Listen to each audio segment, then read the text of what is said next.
자, 이 재정의 유의 같은 경우에 시험 문제 어차피 거의 나오는 부분은 아니죠. 그쵸? 근데 전체적인 개요를 좀 설명해주는 부분이고, 자, 약간씩 이제 내용만 정리를 한번 해보도록 하죠. 먼저 지금 재정학이란 무엇인가, 항상 이제 어떤 교과서마다, 재정학이라고 하는 것은 무엇인가 이부터 이제 이야기를 이끌어가는 거예요, 처음에.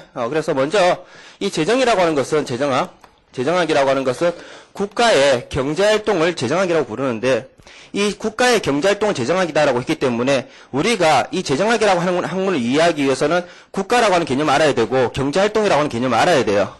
근데 이 경제활동이라고 하는 개념은 어차피 뭐 원래 이제 경제학 시간에 얘기하는 그런 기본 원리이기도 하고 이 경제활동은 나중에 우리가 시장에 대한 일반 균형 분석할 때 좀 얘기가 나와요. 그러니까 경제활동을 보지 말고 지금 재정에 의해서 주로 이야기하는 것은 보통 국가에 대한 이야기예요. 교과서에서도. 국가에 대해서 먼저 이해를 해보자라는 거예요. 왜냐하면 이 국가라고 하는 개념 자체가 시대에 따라 변천해왔다는 것이죠. 그러면 지금 오늘날 이해하는 현대적 재정과 과거에 얘기했던 과거의 재정학이라는 건 분명히 이야기가 다른 이야기이고 그것을 구분해서 우리가 다루는 국가의 경제활동이라고 하는 것이 뭔지를 좀 특화시키자라는 그런 이야기고요. 자, 이 국가라고 하는 것은 과거에는 그러니까 과거라고 하는 것은 아주 옛날 돌도끼 들던 그런 시대 아니고 옛날 그 중세 시대 그런 시대를 나타내는 거예요. 우리나라 같은 경우에는 뭐 조선 시대, 그때 또 중세, 우리나라는 물론 우리나라 학자들은 근세라고 주장하나요? 어쨌든 뭐 전혀 이게 지금 대화가 안 되고 있어요. 전혀. 자, 그러니까 그런 중세 시대 때 국가라고 한다라면 국가 전체를 하나의 큰 틀로 이해를 했어요. 국가, 그 당시 국가라고 하는 개념은 어떤 뭐 역사적 공동체 또는 아니면 뭐 혈령적 공동체를 국가라고 정의를 했고요. 그럼 이 국가라고 하는 것 자체가 하나의 커다란 덩어리가 되는 것이고, 국가. 이것을 우리는 이제, 하나의 어떤 인격을 부여했던 거예요. 여기다가. 그래서 뭐 지문국 국가다. 또는 뭐 국가를 위해서 너는 죽어라. 국가를 위해서 우리는 뭘 해야 된다. 이렇게 이야기를 해왔거든요. 그러니까 우리 공동체를 위해서는 죽을 수도 있고 공동체를 위해서라면 언제든지 개인은 희생될 수가 있다. 그러니까 개인의 개념이 약했다는 얘기예요. 또 개인보다 중요했던 것이 국가 공동체라고 하는 것이었고 그런데 이제 중세에서 근대에 넘어오면서 나타나게 됐던 것이 바로 개인주의고요. 개인주의. 그때 이제 재정학에 대한 얘기를 할 수 있다는 거예요. 오늘날에. 과거의 재정이라고 한다면 따라서 국가 전체의 하나의 예산을 나타냈던 것인데 지금 오늘날 이야기하는 재정이라고 하는 것은 얘를 이제 분리시키는 거예요. 분리시켜서 사적 영역을 인정하겠다. 개인주의, 즉 개인의 영역을 인정하겠다라고 하는 것이고요. 그래서 어떤 사적 영역이 있고 그리고 공적 영역으로 분리시키겠다라는 것이죠. 물론 이러한 사적 영역과 공적 영역을 분리하려고 하는 시도는 아주 오래전부터 있었어요. 그런데 그것이 이제 결정적으로 나타냈던 계기가 바로 시민혁명이었고요. 그때 이제 공적 영역과 사적 영역은 명확하게 구분됩니다. 이 사적 영역은 국가 개입해서는 안 되는 원래 자율적 영역이 있다라는 것이고요. 자율. 이 공적 영역 같은 경우에는 강제성이 개입되는 영역이긴 한데 이때 우위가 되는 것은 개개인이에요. 얘를 위해서 얘가 존재하는 것이거든요. 그렇죠? 따라서 얘를 위해서만 이것을 국가라고요. 이것도 오늘날 국가라고 할 때 얘를 국가를 나타내고 얘를 이것을 사회라고 부르기도 하고요. 사회. 물론 오늘날에도 국가 개념은 혼재되어 있습니다. 국가라고 할 때 얘를 얘기할 때도 있고 얘를 얘기할 때도 있어요. 사실은 오늘날에도 뭐 어느 것이 우선하다 볼 수는 없지만 이것은 이제 강제성이 가진 영역을 국가라고 부르겠다. 그래서 뭐 예를 들면 우리나라 그 월드컵 때 오 필승 코리아 외치면서 서로 막 끌어놨던 적이 있잖아요. 2002년도에 그쵸? 그때 막 대한민국 하면서 막 눈물 흘렸을 때 이거 생각했던 거 아니거든. 우리 뭐 생각했어요? 혹시 김연아 보면서 이거 생각해요? 이명박 씨 돌려요? 이거죠. 이거. 그러다 때로는 국가 그랬었는데 이거 얘기하는 거죠.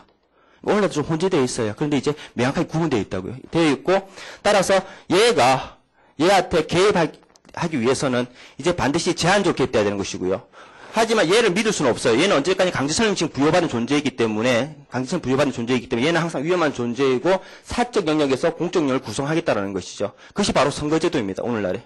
선거제도라고 하는 걸 통해서 선거라고 하는 것을 통해서 국가의 어떤 공적 영역을 선택할 것이고 이 선거를 통해서 우리가 하고자 하는 것은 대표자를 뽑는 거죠. 그래서 어떤 대의제를 통해서 공적 영역을 구성하고 있고요. 물론 이제 재정학에서 나중에 공공선택인으로서 나오죠. 이 얘기가.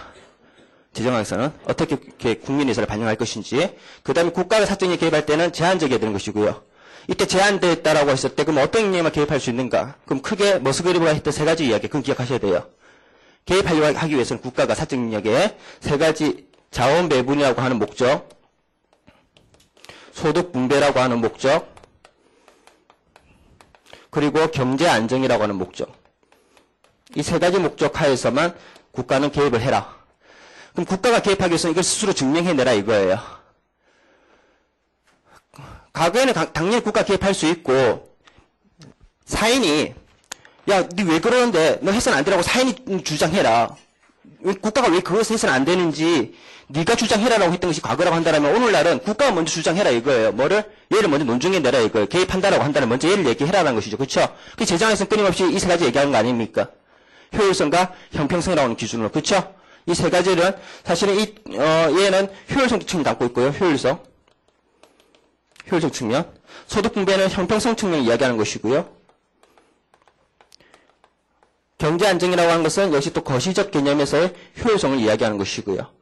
사실 이 효율성과 이 형평성 이 두 가지 잣대는 이 효율성과 형평성이라고 하는 것은 원래 경제활동의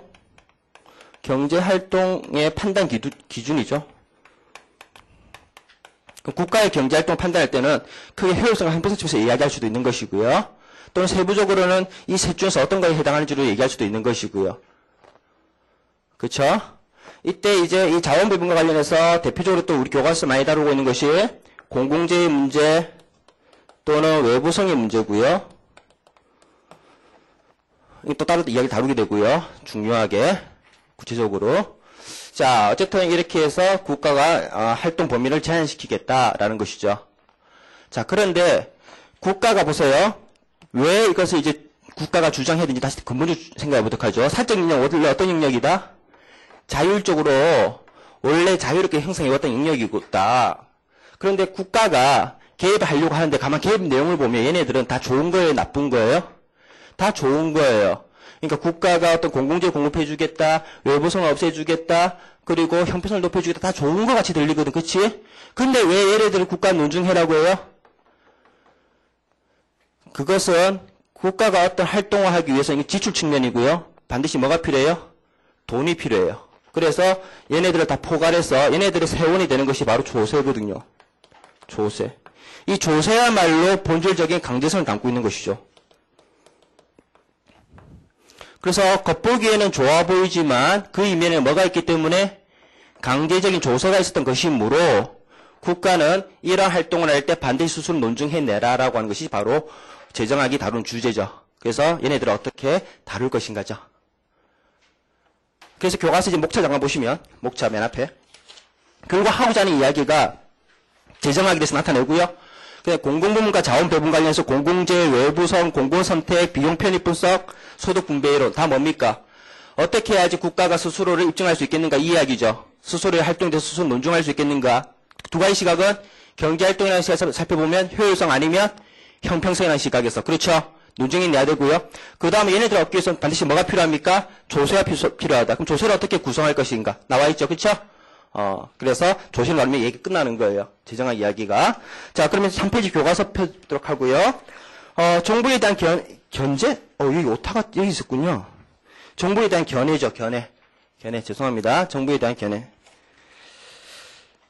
견해인데, 교과서마다 유기체적 견해, 기계론적 견해 처음부터 이야기를 시작하는데, 지금 사실은 뭐 시대가 어느 시대인데 이 이야기 할 필요가 없죠. 당연히 유기체적 견해 받아들일 수가 없어요. 유기체적 견해라고 하는 것 자체가 제가 처음 이야기했던 이거예요, 이거. 한 문둥거리로 대한민국이라고 하는 국가 공동체가 있다고 치자라고 하는 거예요. 그는 유기체로서 한 생명체로서 인격을 부여한 거예요. 근데 대한민국이라고 하는 그런 인격은 없거든, 원래는. 대한민국이라는 존재는 원래 없는 것이고, 원래 더 중요한 것은 구성하고 있는 개개인들이었던 거거든. 근데 과거엔 그렇지 않았고, 전체에다가 인격을 부여했다고요.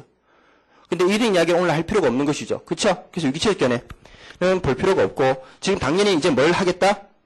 기계론적 견해, 기계, 하나의 도구에 지나지 않는다. 바로 국가가, 이때 국가는 바로 강제성을 지닌 국가를 나타내는 것이죠. 그쵸? 따라서 국가라고 하는 것은 사회를 위한 도구에 지나지 않는다. 그것이 바로 기계론적 견해이고, 다만 이 기계론적 견해 안에서도 국가가 어느 정도 개입해야 될 것인지에 대해서 논의가 벌어집니다. 논쟁이 벌어지는 거예요. 그것 때문에 오늘날에도 지금 다투고 있죠. 국가 역할에 대해서.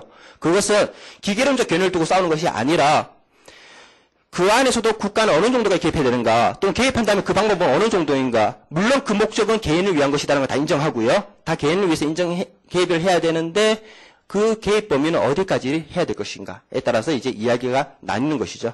그래서 이것은 이제 기계론적 견해. 어디까지나 정부는 도구에 지나지 않는다. 정부의 특징 볼 필요 없고요. 당연히 강제성 설명드렸고요. 정부 실패의 요인.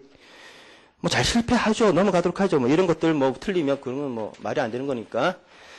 정부 재정 3대 기능, 자원 배분, 소득 분배, 경제 안정, 이건 기억하셔야 되는데, 혹시 문제에서 그냥 배분의 문제, 분배의 문제 나와도 구분할 수 있어야 돼요. 배분이라고 한다면 효율성이고요. 분배라고 하면 형평성 관련된 이야기니까, 배분, 분배라고 하는 글자만 나와도 혼동 없으시기 바랍니다.